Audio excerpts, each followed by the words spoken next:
नमस्कार। मैं नवीन वर्मा झारखंड राज्य रांची से बिलोंग करता हूँ।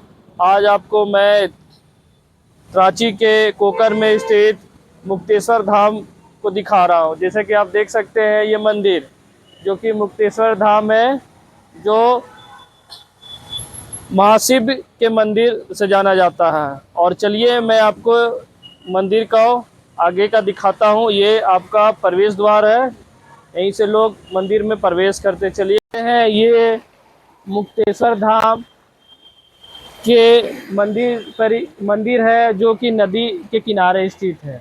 और ये नदी स्वर्णरेखा तट पर स्थित ये नदी है। और ये नदी की स्थिति बहुत ही खराब और बहुत ही व्यवस्था में है। जैसे कि मैं दिखाने का प्रयास कर रहा हूँ, ये नदी कितनी गंदी और कितनी पॉल्यूटेड है। आप देख सकते हैं कि कचरा कितना सारा फैला हुआ है। और इस कचरा को साफ करने के लिए कोई नहीं आता है। ना यहाँ के स्थानीय प्रशासन इस पर ध्यान देते हैं, ना ही यहाँ के जो इसके जिम्मेवार है, जो भी विभाग जिम्मेवार है, वो इस नदी को साफ करने का प्रयास नहीं करते हैं। दोस्तों, मैंने इससे पहले भी कई वीडियो नदी और तालाबों में बनाया है। मैंने हरमू नदी का भी वीडियो दिखाया है, जिसमें हरमू नदी बहुत ही गंदा और बहुत ही खराब स्थिति में है। हरमू नदी कम और नाला ज़्यादा नज़र आता है। दोस्तों, मैंने उसकी स्थिति बहुत ही दिखाया है, लोगों को मैं दिखाया कि नदी किस तरह से खराब और कितनी कितनी खराब स्थिति में जा रहा है। और ये दोस्तों, ये कोकर रांची में स्थित है और ये मेन टाउन में ये नदी स्थित है। दोस्तों, आप सोच सकते हैं कि रांची के मेन टाउन की नदी इतनी स्थिति खराब है। आप शहर में रहते हैं और शहर की नदी इतनी खराब स्थिति में, जरा सोच के देखिए दोस्तों, आपकी शहर की नदी कितनी खराब है। और तो यहाँ की नदी को सुधारने का प्रयास ना तो यहाँ की सरकार करती है, ना ही यहाँ की केंद्र सरकार भी करती है। दोस्तों, देख सकते हैं ये नदी के जो बाउंड्री है, जो टूटी हुई है, और टूटी हुई बाउंड्री पर आपको ढेर सारे प्लास्टिक और कचरे और बैग उग सारा दिख रहा होगा। दोस्तों, यहाँ के जो स्थानीय जो भी जिम्मेवार व्यक्ति है, इसे साफ करने का प्रयास नहीं करते। दोस्तों, हम नदी को माँ कह के पुकारते हैं और अपनी माँ को इस तरह गंदा और शर्मसार करते हैं। इतनी लज्जा की बात है कि अपनी माँ को हम इतनी गंदा और इतनी शर्मसार कर रहे हैं। दोस्तों, इसे साफ करने की ज़रूरत है, लोगों को जागरूकता करने की ज़रूरत है, लोगों को अवेयरनेस करने की ज़रूरत है कि आप इस नदी को दूषित नहीं कर सकते हैं। नदी हमारे लिए बहुत ही महत्वपूर्ण है, किसानों के लिए बहुत बड़ा महत्वपूर्ण है। किसान नदी पर ही निर्भर करते हैं और आप नदी को इस तरह गंदा नहीं कर सकते हैं। जैसा कि नदी की स्थिति देख रहे हैं, कितनी गंदी और कितनी खराब स्थिति है। नदी की पानी बहुत ही काला है और इसे साफ करने की ज़रूरत है। दोस्तों, मैंने पिछला वीडियो में भी नदी की स्थिति को दिखाया, मैंने हरमू नदी का भी स्थिति को दिखाया है। हरमू नदी भी इतनी गंदी और इतनी पॉल्यूटेड है कि आप वहाँ पे खड़े भी नहीं हो सकते, इतनी गंदी और इतनी बदबूदार है। तो दोस्तों, सोच सकते हैं कि जब हरमू नदी की स्थिति इतनी खराब है, तो यमुना नदी और गंगा नदी की स्थिति क्या होगी। एक छोटे से नदी की हालत आपको दिखा रहा। दोस्तों, जरा सोचिए कि यमुना और गंगा की क्या स्थिति होगी। यमुना और गंगा की साफ करने की जिम्मेवारी किसको है, कौन कर सकता है। और मैं लोगों को दिखाने का प्रयास करता हूं कि ये रांची शहर के मेन सिटी में है और ये नदी की स्थिति इतनी खराब है। दोस्तों, इसे साफ करने की ज़रूरत है। सरकार को ये दिखना चाहिए कि हमारे शहर के नदी कितनी गंदी और कितनी खराब स्थिति में है। आज ये मुक्तेश्वर धाम मंदिर जो इस नदी पर स्थित है, और ये मंदिर भी शर्मसार हो रहा है और ये नदी भी शर्मसार हो रहा है। हमें दोस्तों ये मंदिर को स्वच्छ बनाना है, साफ बनाना है। इसके लिए लोगों को जागरूकता करना होगा, लोगों को बताना होगा कि आप मंदिर को गंदा नहीं कर सकते हैं, मंदिर को इस तरह शर्मसार नहीं कर सकते हैं। हमें मंदिर को बचाने के लिए अभियान करना होगा, हमें योजनाएं बनाना होगा, हमें लोगों को ये समझाना होगा कि ये नदी हमारे जीवन में एक महत्वपूर्ण हिस्सा है और इसे बचाना हमारा कर्तव्य है।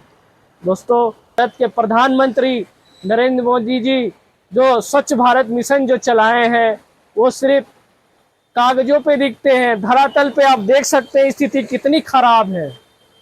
आपको दिख रहा होगा धरातल पे कितनी खराब स्थिति में है। दोस्तों, क्या ये मोदी जी यही स्वच्छ भारत अभियान बनाना चाहते हैं? हमारे नदियों को गंदा करना, हमारे जो सुंदर और स्वच्छ हरमू नदी थी उसे गंदा करना, क्या स्वच्छ भारत अभियान का यही मुहिम है, यही योजना है कि हमारे नदियों को गंदा करे, हमारे नदियों को नाले में परिवर्तित करे? दोस्तों, लोगों को जागरूकता करने के लिए मुहिम चलाया जाए, लोगों को बताया जाए कि आप इस तरह नदी को गंदा नहीं कर सकते हैं।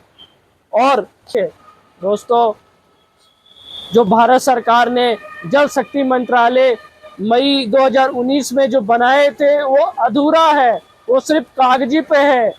जरा सोच के देखिए दोस्तों, ये मैं एक छोटा सा नदी का उदाहरण दे रहा हूँ। आप सोचिए दोस्तों, यमुना और गंगा की स्थिति क्या होगी, इतनी खराब स्थिति होगी। दोस्तों, गंगा जो हमें गंगा माँ कह के पुकारते हैं, उस गंगा माँ को हम शर्मसार कर रहे हैं, हम उस गंगा माँ को अपवित्र कर रहे हैं। दोस्तों, इस नदी को बचाना हम सबकी जिम्मेवारी है, हम सबकी कर्तव्य है कि इस नदी को साफ करें, सुरक्षित करें, संरक्षित करें। दोस्तों, मोदी जी ने जो जल शक्ति मंत्रालय जो बनाए थे वो अधूरा है।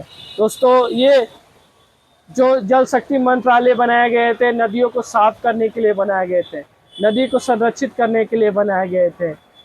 तो आप देख सकते हैं कि ये नदी को संरक्षित किस प्रकार कर रहे हैं, कूड़े फेंक के कर रहे हैं। देख सकते हैं आप ये कूड़े कितनी गंदी, देख सकते हैं लोग किस तरह से गंदा प्लास्टिक फेंक के इस नदी को दूषित कर रहे हैं। और मैं यही बोलना चाहूँगा कि जो सरकार ने जल शक्ति मंत्रालय बनाया था वो अधूरा है। और मैं आपको ये बताना चाहूँगा कि जो ये जल शक्ति मंत्रालय बनाया था मई 2019 में नदियों को संरक्षित करने के लिए, लेकिन नदी संरक्षित हो नहीं रही है, नदी की स्थिति बार बार खराब होती जा रही है। और ये जो बनाया गया था, आपको पता है दोस्तों, 99,503 करोड़ का बजट पास किया गया था जल शक्ति मंत्रालय के द्वारा। ये 2025-2026 वार्षिक का मैं बजट बता रहा हूँ। इतनी सारी पैसा नदी को संरक्षित करने के लिए बनाया गया, लेकिन आप स्थिति देख सकते हैं नदी की क्या हो गई है।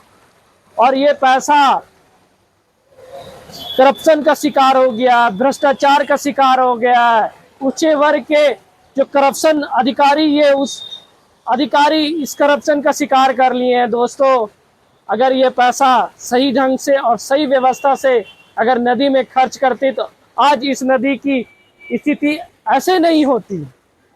दोस्तों, मैं नदी को दिखाने का प्रयास मैं पूछना चाहूँगा कि ये नदी इतनी दूषित क्यों है। अंकल जी, ये नदी इतनी दूषित क्यों है और इसे साफ करने का प्रयास क्यों नहीं किया जाता है? बनाया है नदी के किनारे, जो नदी के किनारे सब घर द्वार सब बनाया है। हाँ, वो लोग सब नदी में कचरा डाल देता है।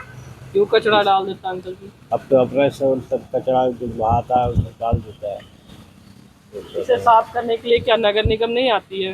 नगर निगम को बताया गया था, लेकिन कुछ परवाह नहीं किया नगर निगम ने। आप लोग पत्र लिख के आवेदन नहीं देते हैं नगर पालिका में? आवेदन दिया था, लेकिन कोई एक्शन नहीं लिया है नगर निगम ने। एक्शन क्यों लेगा? एक्शन उन लोगों के लिए लिएगा जो बड़ा नेता है, बड़ा अधिकारी है, उन लोग के लिए एक्शन लिया जाता है। छोटे आदमी का दुकान तोड़ा जाता है, उसके जो आदमी दिन भर कमा के अपने परिवार को चलाता है उसका दुकान को तोड़ा जाता है। बड़े अधिकारियों के लिए सुविधा दिया जाता है, लेकिन इस मंदिर और ये स्थानीय लोगों के लिए कोई सुविधा नहीं दिया जाता है। आप क्या कहना चाहेंगे यहाँ के प्रशासन के लिए? यही कहना चाहेंगे, बड़े लोगों के लिए सुविधा होता है, गरीब लोगों के लिए सुविधा होता नहीं है। और इस नदी क्या ये पहले से इतनी गंदी थी? नहीं, पहले ये बहुत अच्छा नहीं था। पहले तो बहुत अच्छा नहीं था, इसमें मछली भी रहता था बहुत, खाने के लायक सब मछली। पहले इससे गंदा नहीं था, पहले ये सब घर द्वार था नहीं, सब मतलब जंगल एरिया ही था, खेत एरिया था, यहाँ पे सब बड़ा खेत था, घर द्वार कुछ था, तभी नहीं नदी अच्छा। अच्छा था। और वहाँ बांध भी था, उसके लिए बांध लगाया गया हम कि हम नदी तो अच्छा रहेगा, सब ये रहेगा। मुक्तेश्वर धाम का ये छोटा सा मंदिर दिखा रहे हैं अंकल जी। हम्म। जरा सोचिए, गंगा यमुना कितनी बड़ी नदी है, हाँ उसे लोग दूषित कर रहे हैं हाँ और सरकार इसमें ढेर सारा पैसा हाँ बजट पास कर रही है। आपको पता है जल शक्ति मंत्रालय के द्वारा 2019 में इसे बनाया गया था और 2025 से 26 में 99,503 करोड़ का बजट निकाला गया है भारत सरकार के द्वारा नदी जल को संरक्षित करने के लिए। हाँ क्या यही स्थिति है? हाँ, वही तो, इतना पैसा निकालने के बाद भी यही स्थिति पड़ा हुआ है नदी आप का। देख सकते हैं इधर में कि जल शक्ति मंत्रालय द्वारा 99,503 करोड़ का बजट पास किया गया नदी को साफ करने के लिए, जल को साफ करने के लिए। और इसके देख सकते हैं कि नदी की स्थिति कैसा है। आप क्या कहना चाहेंगे? प्रशासन को तो इस काम को करना चाहिए, स्वच्छ रहे जो सके पानी। और लोगों पानी के लिए क्या कहना चाहिए? लोगों को जागरूकता के लिए क्या कहना चाहिए? हमारे लोग नदी को बचाने के लिए, तालाबों को बचाने के लिए क्या कहना चाहिए? कहना चाहेंगे कि मतलब जो जल संस्था है उनको आवेदन किया जाए और उनको क्या बोलता है बताया जाए कि नदी स्वच्छ कर दिया जाए तो अच्छा है। ये बात है। तो मैं अंकल जिनसे इस नदी की प्रतिक्रिया लिया हूँ और मैं आप यहाँ के स्थानीय मंदिर के स्थानीय है ना? आपका शुभ नाम अंकल जी? रंजन दास।